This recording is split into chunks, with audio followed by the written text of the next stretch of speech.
کبھی کبھی مجھے عورتوں کو ولیمے میں جاتا دیکھ کر ایک عجیب افسوس ہوتا ہے، اور مجھے حیرت ہوتی ہے کہ اس کے بارے میں کوئی کیوں منہ نہیں کھولتا۔ گلا پھاڑ پھاڑ کے تو سب کہتے ہیں عورتوں کا مزار پہ جانا حرام ہے، لیکن کبھی کسی نے یہ بھی کہا کہ ولیمے میں بھی جانا حرام ہے؟ مولوی اپنے اجتماع میں بیٹھ کے چیختا ہے کہ مرد جا رہے شرک کر رہے ہیں، عورتیں جا رہے شرک کر رہی، یہ جو بکواس کرتے ہو نا، تو ذرا کبھی اپنی جماعت میں اس کو بھی تو کہو۔ مزار پہ جانا کیوں حرام ہوا؟ آبرو کے تحفظ کے لیے نا۔ مسجد میں جانا کیوں منع ہوا؟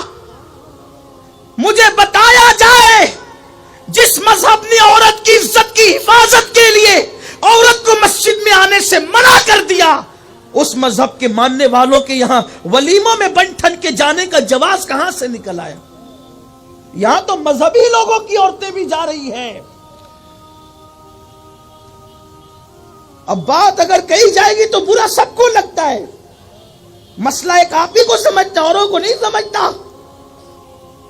بہت کچھ سوچ کر بنا ہوں میں دریا کا حریف، ورنہ میں بھی جانتا تھا عافیت ساحل میں ہے، ساحل ہی میں عافیت ہے۔ لیکن مجھے بتایا جائے مسجد سے روکنے والی قوم، مزارات سے روکنے والی قوم ابھی تک بازار اور ولیمہ سے کیوں نہ روک سکی؟ وہ بھی بے پردہ ہے، کوئی اس کے خلاف بولنے والا؟ وہ بھی بے حجاب بن سنور کر وَقَرْنَا فِي بُيُوتِكُنَّ۔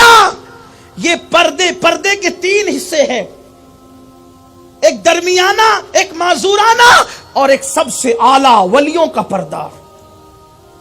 سب سے اعلیٰ قسم پردے کی ہے وَقَرْنَا فِي بُيُوتِكُنَّ، اور ڈائریکٹ خطاب یہ ان سے ہو رہا ہے جن کے بستر پہ قرآن نازل ہوا ہے، جن کے بستر پہ قرآن آیا ان کو کہا جا رہا ہے وَقَرْنَا فِي بُيُوتِكُنَّ، اپنے گھروں میں بیٹھی رہو۔ مجھے شاید کوئی میری معلومات میں اضافہ کرے اس معاملے میں کہ رسول اللہ کے دور میں کوئی ولیمہ ہوا اور اس میں خواتین کی شرکت ہوئی ہو، کوئی ذرا اس میری معلومات میں اضافہ کر دے۔ میں کوئی علامہ نہیں ہوں، کوئی محقق اور مفتی نہیں ہوں، لیکن مجھے بتایا جائے حضور علیہ السلام کے جتنے ولیمے ہیں ان ولیموں میں شرکت صرف صحابہ کی۔ سورۃ الاحزاب اٹھا کے دیکھو، اس کا ان آیتوں کا شان نزول اٹھا کر دیکھیں،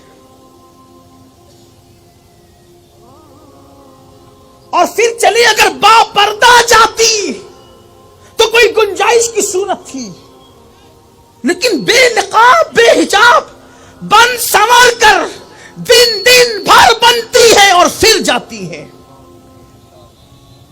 پھر اس میں ہنسی ہے، مذاق ہے، غلط ملت ہے، بے پردگی ہے، پھر ویڈیو شوٹنگ ہے۔ ویڈیو شوٹنگ کرنے والے مسلمان بھی نہیں ہیں۔ مولانا سے پیر جی سے اپنی بیویوں کو، عورتوں کو، بہنوں کو، بیٹیوں کو چھپایا اور شوٹنگ کے نام پر اپنے گھر کی عورتوں کو ان کے سامنے بے نقاب کر دیا۔ اس قوم پہ لعنت نہیں برسے گی تو کیا ہوگا؟ لوگ کہتے ہیں ہندوستان میں مر رہے، پٹ رہے، یہ ہو رہے، ارے کیوں نہیں ہوگا؟ قدرت جب لعنت کر رہی ہے تو رحمت تم پر کون بھیجے گا؟ قدرت جس قوم پہ لعنت کرے رحمت کون بھیجے گا؟